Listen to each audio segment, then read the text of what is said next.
Good evening, ladies and gentlemen. My name is Dennis Swanson, and as President of the Council, it's my distinct pleasure and a great honor to welcome you here, all of you here this evening at the Ireland-U.S. Council's 51st Annual Dinner. It's a very special evening we've got lined up for you. We've got two great honorees and speakers tonight, and our plan, hopefully, is to keep the program moving along at a fast clip. We are always pleased to welcome Ireland's ambassador to the United States to one of our council events. She presented her credentials in Washington last month to President Obama, so we also must congratulate her on her new post. She is the first woman to represent Ireland as ambassador to the United States. Please welcome Ambassador Ann Anderson.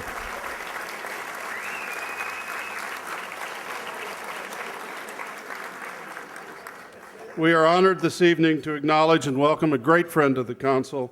He is Ireland's Consul General here in New York. Please welcome Noel Kilkenny.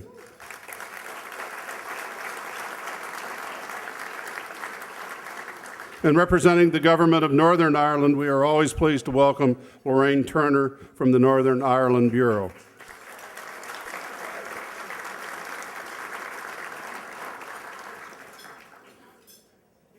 When David got the Metropolitan Club for October 30th, I don't know if he realized that he was on the anniversary days here for Hurricane or Superstorm Sandy, however you want to refer to it. And at this time, a year ago, our thoughts and prayers went to those who had lost loved ones and who had suffered damage and loss through the appalling aftermath of that hurricane that came to be known as Sandy. One of the people who's done such a great job in helping people recover from this natural disaster is one of our honorees this evening. We will hear from him a little bit later on, but this time I want to acknowledge a good friend, Congressman Peter King.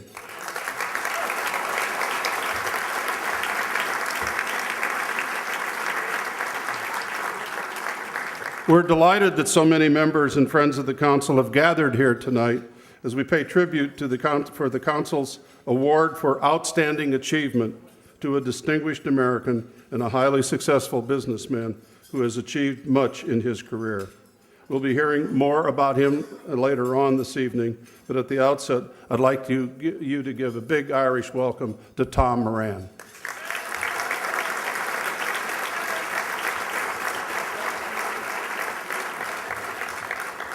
We will hear from him shortly, but I wanted to acknowledge the President of the Ireland Government's Minister for Jobs, Enterprise and Innovation. Please welcome Richard Bruton, TD.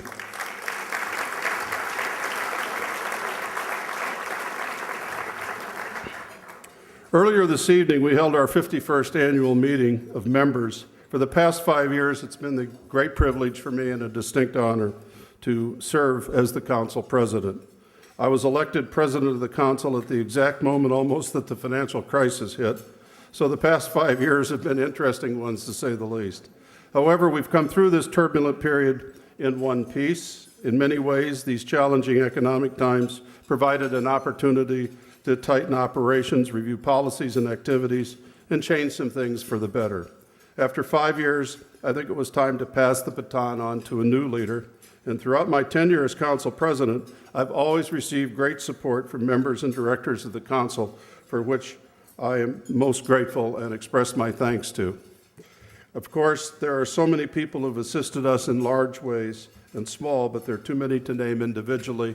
I did most of that earlier at our Council meeting, and they know who they are. Please know that we do appreciate the support that's given us by so many people that are here tonight in attendance. My wife, Kathy, and I have thoroughly enjoyed the experience.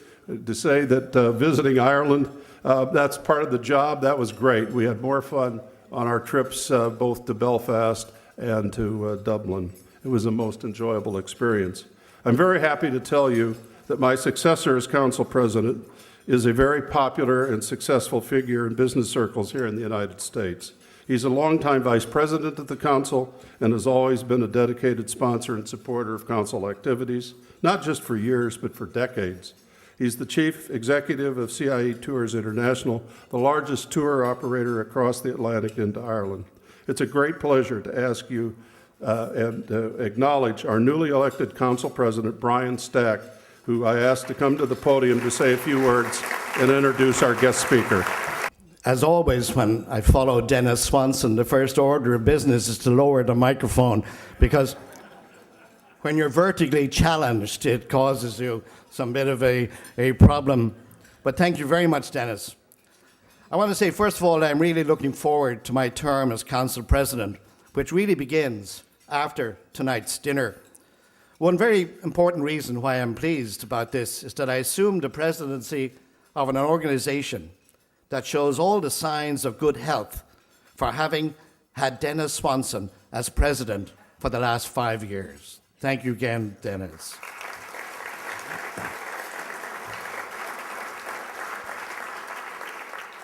We in the council are all in Dennis's debt for the great dedication, extraordinary commitment, and splendid leadership he has shown and invested in this organization throughout this. And again, we thank you, Dennis, for that.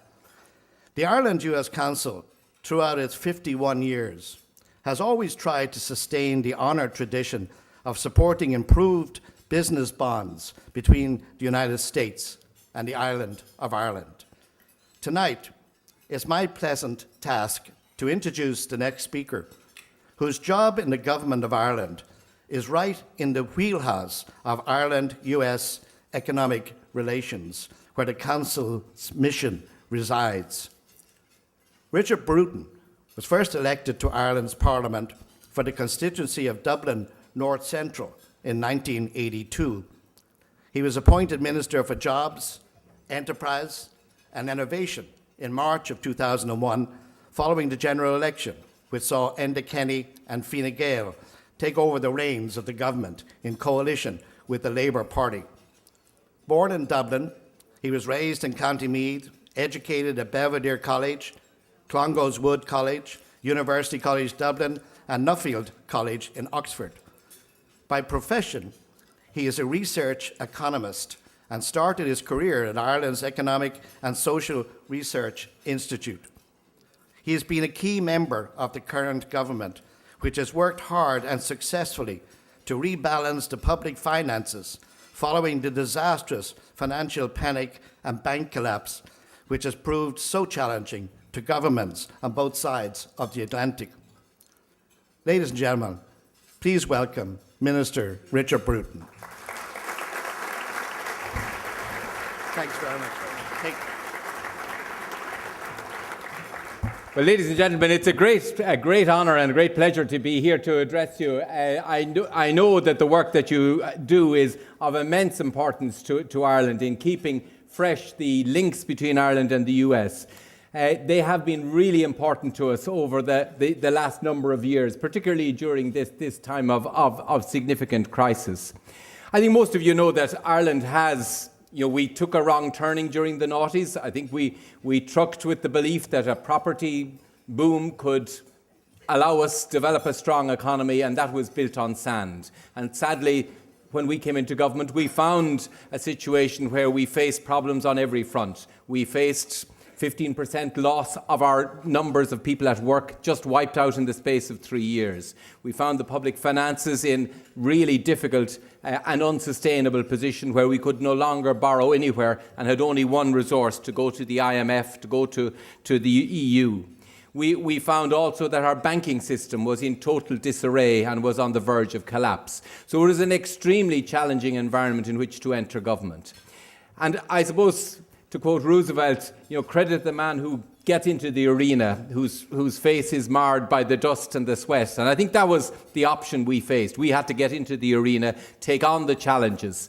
And of course, we may have made mistakes. And who doesn't make mistakes? But it is really, you have to take on the challenge if you're to make a difference. And I think you can now see that the work that was done in those early years, when we started those early months, are bearing fruit. And there were many to question, whether the policy, the direction we're taking was the right road. But I think you now see that, anger and recrimination about the past was simply not a policy. We had to look at how do you reform a system that is in disarray. That is what we took on head on as our task. And in my area, employment, which was the greatest crisis, because in many ways, yes, the financial crisis, the public finance, they are big issues. They involve high finance, people understand deficits and so on. But when you see the collapse of employment, it's about people's lives. And that has been the huge challenge for us, to turn around our economy, one that was, at that time, entering in government, losing 7,000 jobs per month, a truly horrendous level of attrition of prospects.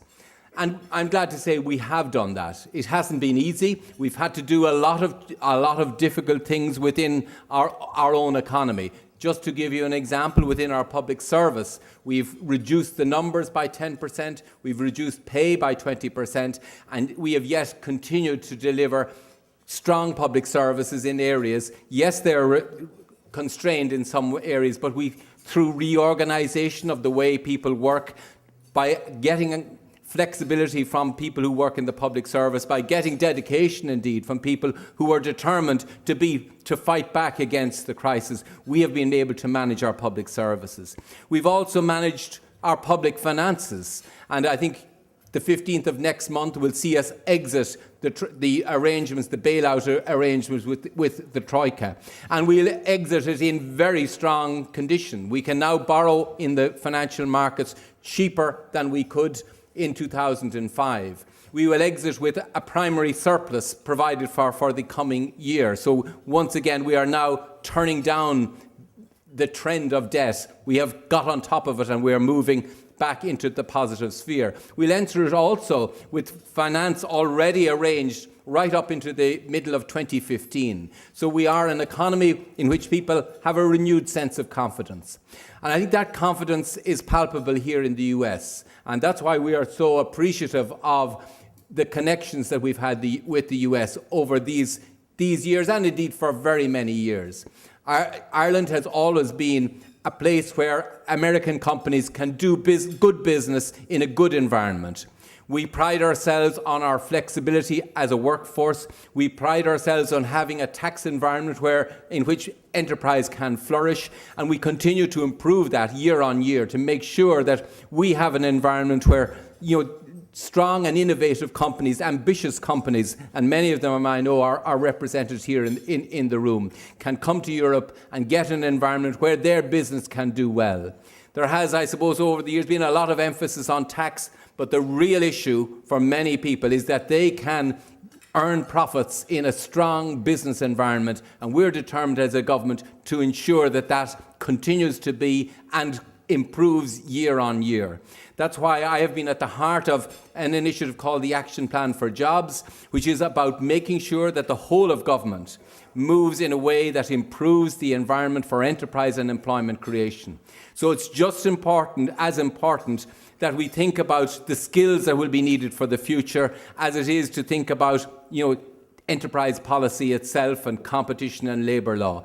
It's just as important to think about how we can turn our health system into an environment where new ideas get test-bedded as it is to have an enterprise policy. So we recognise that increasingly in a connected environment, all of government is critically important to the success of this nation.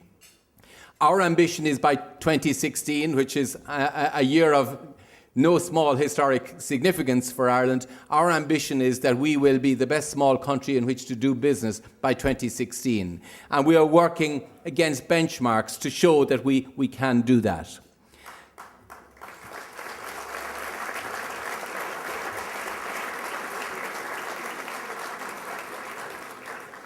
I suppose I always come to the US and I get a great injection of enthusiasm from the companies that we meet. So many companies are at the leading edge, the cutting edge of their business, whether it's in technology, whether it's in big data, whether it's in connected health, medical devices, biopharma. This is an environment in which you get the most exciting companies. And I suppose someone said, once technology rolls over you, you're either if you're not part of the steamroller, you're part of the road. And I suppose we are determined in Ireland that we will not be part of the road, that we want to be part of the steamroller of the advance of so many exciting technologies that have the capacity to change the world for the better. And a lot of the really ambitious and innovative companies are here in the US. I think when you come to Ireland, you will find a similar bubbling up of innovation, because we have been committed to ensure that our investment in research and development is connected to the opportunities that companies who invest in Ireland are exploring. And we feel that we have those connections now. Ireland is a good place in which to start a business, to grow a business, and we are determined to make sure that that continues to be. So thank you very much for the opportunity to say a few words. I'd like to particularly thank those who are being recognised tonight, Peter King and Tom Moran, who are people who have given huge dedication of service to Ireland and connecting Ireland to the US. It's of immense importance to us. I'd also congratulate Dennis, who I know has had I suppose we have been in the last number of years coping with a difficult environment, and I'm sure Dennis has had to do the same. But to keep this room so full of so many committed and enthusiastic people supporting the work that we're doing is no small credit to his commitment over the last number of years. So I hope you have a great night. I'm certainly looking forward to it, and I'm thrilled to have been asked to be a part of it.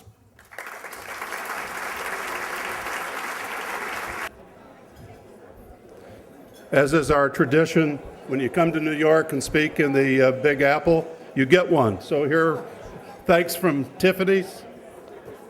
Oh my goodness.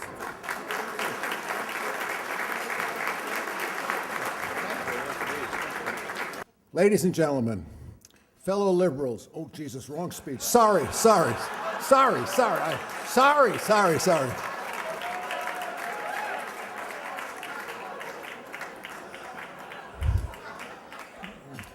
I've known Peter King for over 50 years.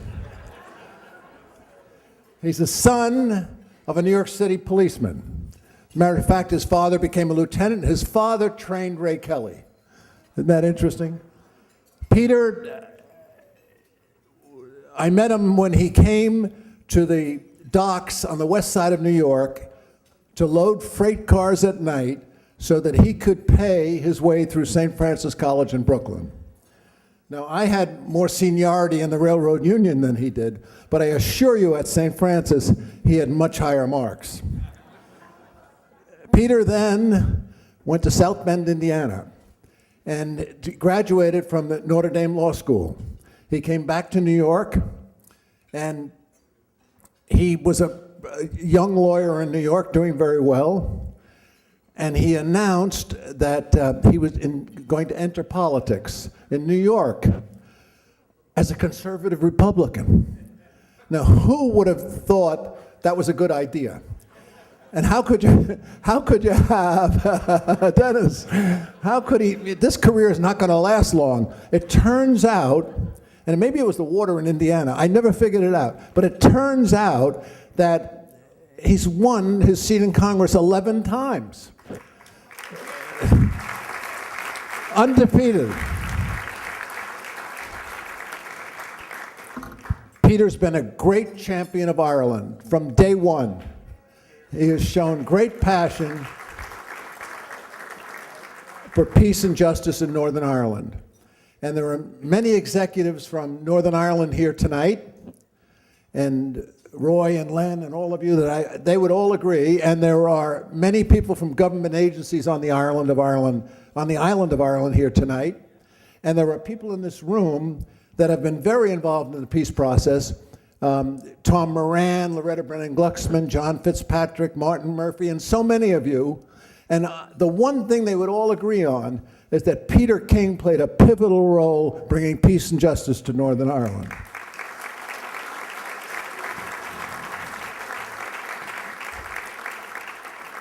He has served with distinction in the House of Representatives. He's on the Intelligence Committee.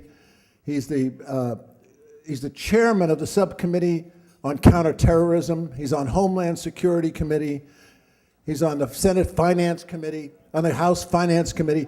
He has done so much, and he has such a distinguished career. And watching Fox News, I hear that he may run to seek the Republican nomination for president. And I have to tell you that he has shown great political courage all his life, and people respect him for that. And over his long career, I feel that he's always been on the right side of the issue.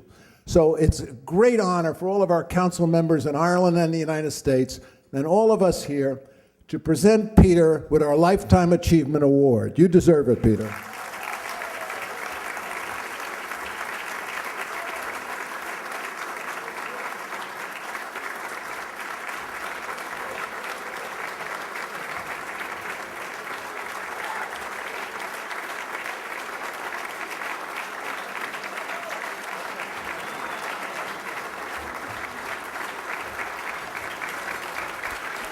Thank you very much. Thank you. Thank you very much.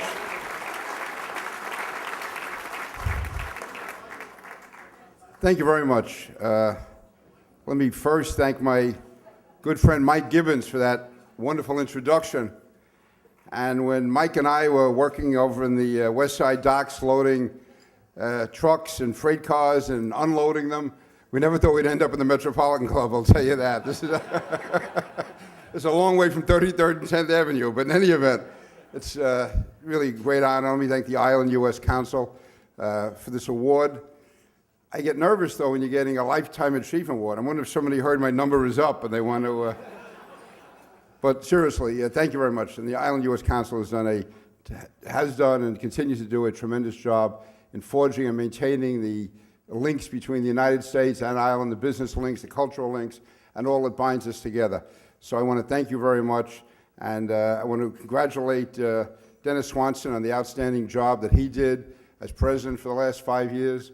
I can't think of a worse job of coming in when the entire economy is collapsing and going around asking people for contributions. So Dennis, thank you for the great job that you've done.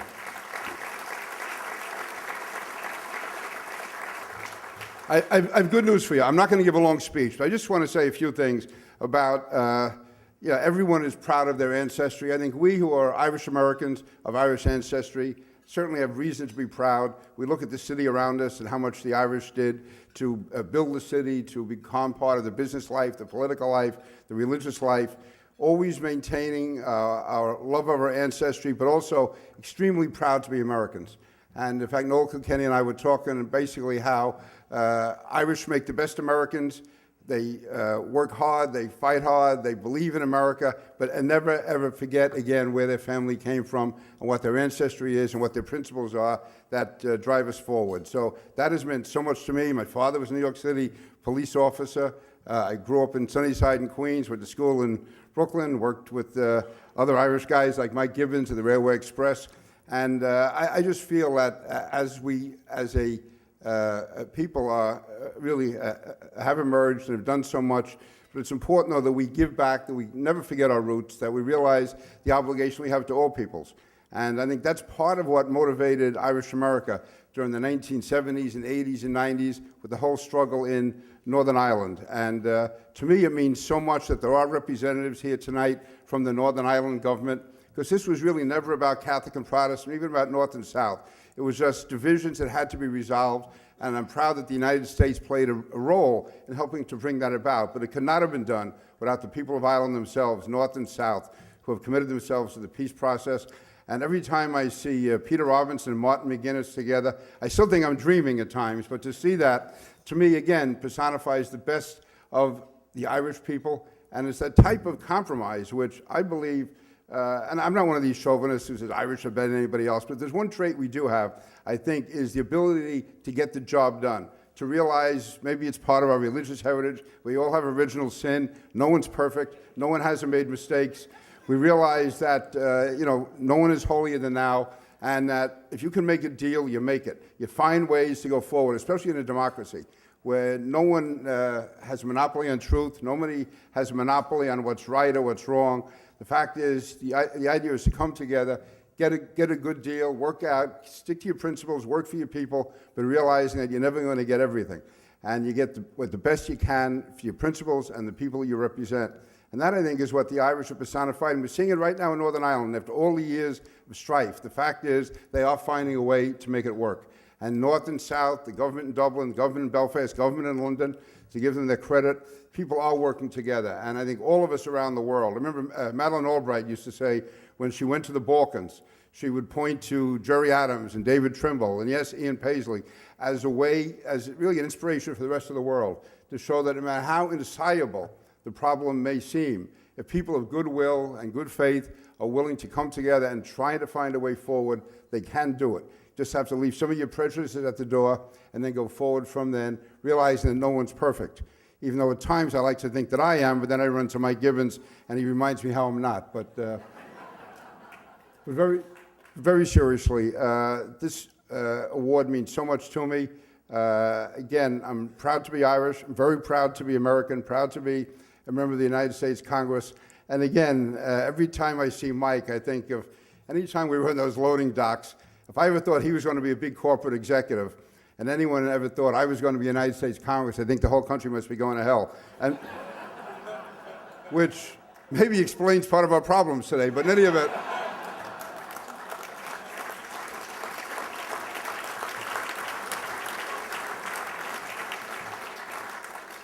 I will just end on this note. Mike Gibbons mentioned the possibility of people saying that I might run for President of the United States. Now, any hopes I had were dashed and destroyed tonight when people find out that I'm in the same room as Malachi McCourt. There's absolutely no way I can recover from this. All these years of hard work have just gone right out the window. But in any event, again, in closing, thank you very much for this. Congratulations to Tom Moran, and thanks to all of you. Thank you very much.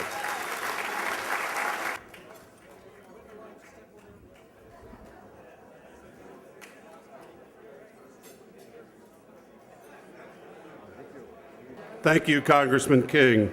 We appreciate that you would be with us here this evening.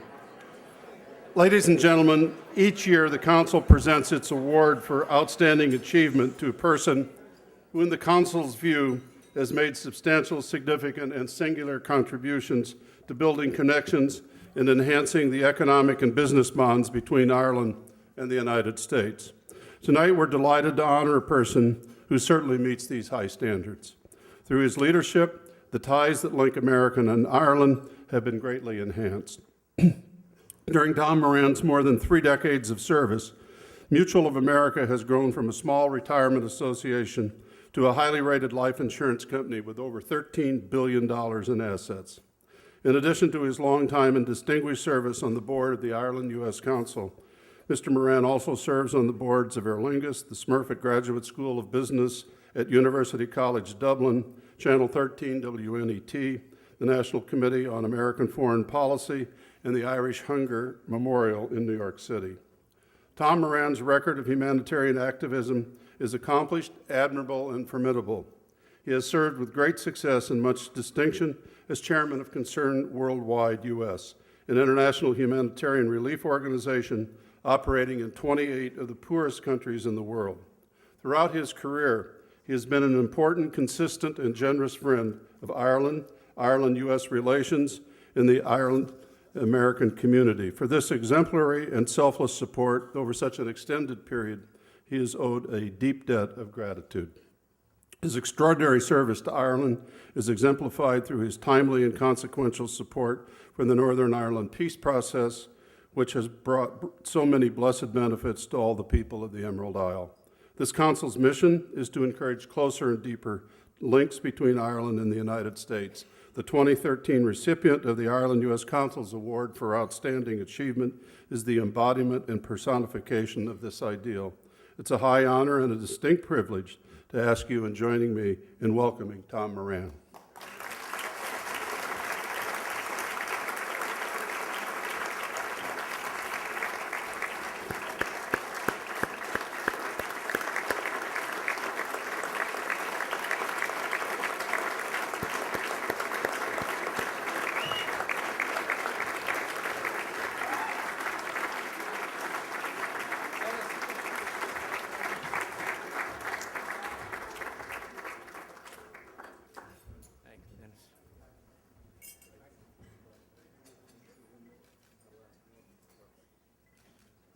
quite honestly, this for me is a huge honor, and it's one that is unexpected. It means that I had to tear up every note that I had written earlier today. I have to say how proud I am to be here this evening with Richard Bruton. And Richard, I welcome you here, and I was a dear friend of you, and still am a dear friend of your brother, both as the Taoiseach and as a representative here in the U.S. He was a great representative of the country of Ireland and a great friend. Ann Anderson, I have to say, makes me feel very proud about our country, Ireland, because she is the first female ambassador to the United States from the country of Ireland. And that, I feel a little cheap in saying that, because I have to also say I believe she's going to be the best ambassador of Ireland to the United States.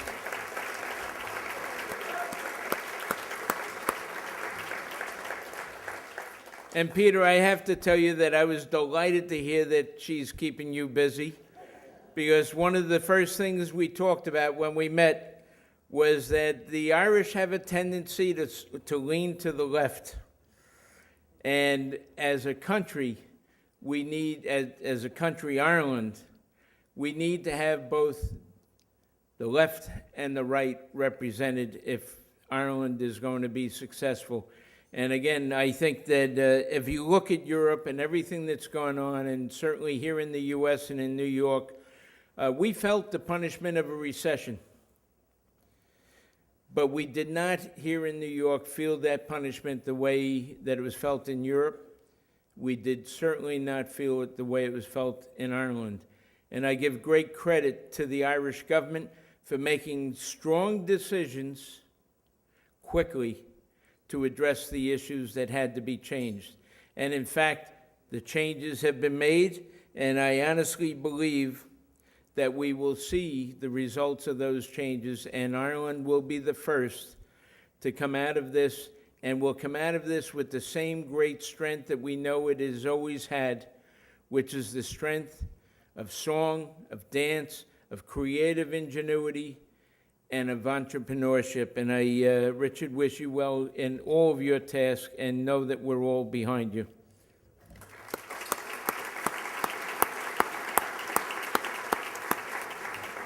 Our favorite country in the world, the best we can, to look for innovative solutions. What the minister asked for tonight is that we not stop doing that we look to see how we can make a difference in our country, Ireland. And what I would ask for you, having been to a dozen of the countries that Concern works in, please do what you can to make a difference. There are no limits when it comes to my passion for the work of Concern. And when you have the opportunity to meet a woman that lost 2 children out of 3 the week you're there in Somalia, your passion would be the same as mine. So I would only close, and apologizing for I'm part Italian, I have to warn you. God, this isn't the place to say that. I would simply close by saying thank you to all of you for being patient with me. Ed, you're in trouble for not telling me this was an honoree thing. I should have been talking about the council instead of Concern.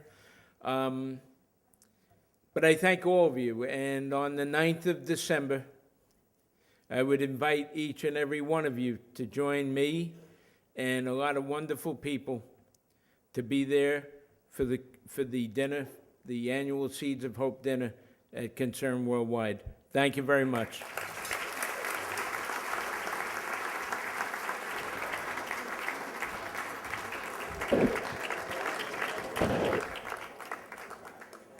Well, I've had more fun with Tom Moran over the years, whether it was on the St. Patrick's Day Parade Committee or one of the Smurfit school committees over in Dublin. And if that speech doesn't get you to get your checkbook out, I don't know what it would take. So that concludes our program. I'm most grateful to both Tom and to Peter for exceptional appearances here at this council meeting. It's been fun over the 5 years. I hope everybody here will give the same support to Brian as he takes over and takes the council to new levels. Thank you very much.